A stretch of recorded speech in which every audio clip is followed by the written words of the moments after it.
Peace. Once again, it's God time.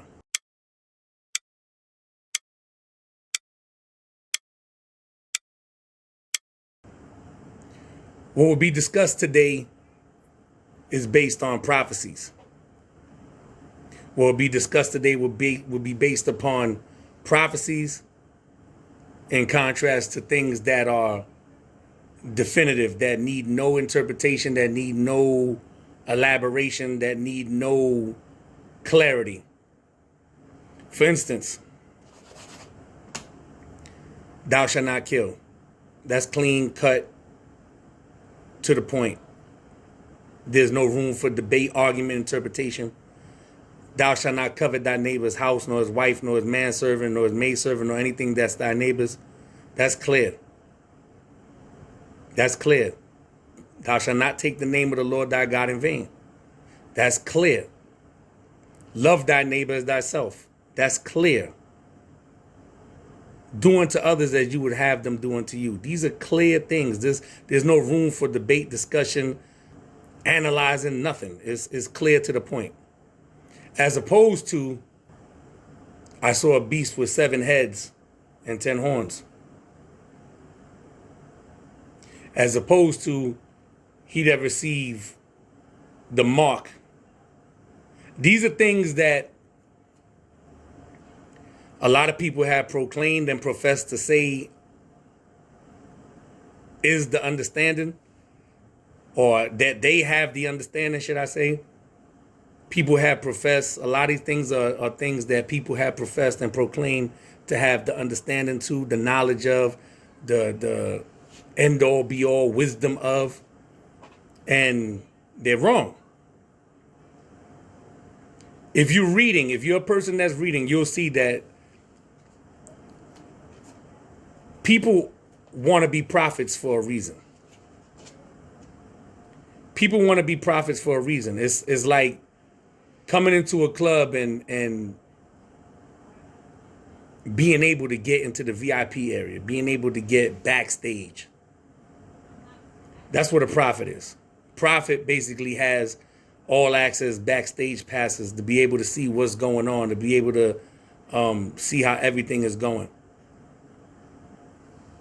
And prophets receive that in 3 ways.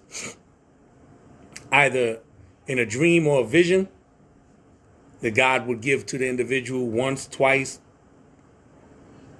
3 times. And even then, in some cases, the scriptures tell you that man don't perceive it. He still don't get it. But God will reveal things in a dream or a vision is one way. Another way he would reveal himself and reveal things would be in a message from a messenger. Basically, the angel of God would be sent to the individual and told what to say, what to do. And lastly, God himself coming and dealing with the individual person to person, like he did with the great prophet Moses. Nowadays, anybody can self-proclaim to be a prophet. Anybody can self-proclaim themselves to be somebody, to be the one, to be the messenger, to be the minister, to be the general of generals, the last prophet to come before this, and the holy this, and all self-proclaimed. All self-proclaimed. Anything that was by God in dealing with these individuals that were prophets was manifested. It was clear as day that this was the man of God, that God was working exclusively through this person. Now, some women might hear this and they say, yeah, but what about the women prophetess? There's no women prophets. Miriam was called a prophetess because of the relationship that she had with the prophet of God. She happened to be the sister of the prophet of God.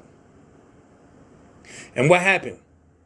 There's an instance where Miriam got beside herself and spoke ill of Moses and influenced Aaron in the process to join in with her. And they spoke ill of Moses because Moses, for all intents and purposes, had a perk for being a prophet of God. And that perk that he had was that he had a woman that was not of the tribes of Israel. Told you that he was married to an Ethiopian woman. He had a woman of the other nations, of the nations that God has said to stay away from and not to intermingle with. And Moses had a wife of one of those nations. Miriam spoke ill against Moses because of that, and she said that God don't just speak through him, he speaks through us. And that angered God, and God came down in the pillar of the cloud, again, face to face, not face to face like flesh and flesh talking to each other, but the presence, God in the cloud came down and called them out the tent and set the record straight in regards to how he deals with Moses in comparison to anybody else. And basically told Miriam, you knew this and you still didn't think twice about saying what you said. Long story short, you read the story in Numbers chapter 12. And Miriam got punished. She got cursed with leprosy and was put out the camp for 7 days until the leprosy was departed, and then they was able to move. Miriam was a solid sister. She was no joke. Like, there's things written of her singing just like Moses. And Moses sang this song, and it tells you that Miriam sang this song. And she just got beside herself. And she spoke ill against her brother based on what she thought was right. And she got in trouble for that. But there's no women prophetesses or anything like that. That's a lie. There's nowhere written. You won't find it nowhere in the Bible. At all. It doesn't exist. Yes, the Bible tells you that at one time he's going to pour out his spirit on all people and everybody's going to prophesy and confess and teach. I'm paraphrasing, but this is the scripture right here. And he would do that and pour out his spirit on all flesh, on young, old, women, men, children, etc. That doesn't mean that they're prophets. God can speak through anybody, but that doesn't mean that they're a prophet. For instance, like with Samuel and with Saul. Saul was anointed as the first king of Israel. And when he came down from the mountain from being anointed, he was with the prophets. And the rumor went around that, is Paul also a prophet? Because they heard him prophesying. That's why looking up words and meanings of words are very important, so you're not able to be swayed or manipulated. And sadly, with the English language, a word could have 4 or 5 different meanings. So you have to look and really figure out what's the context and what something is being spoken.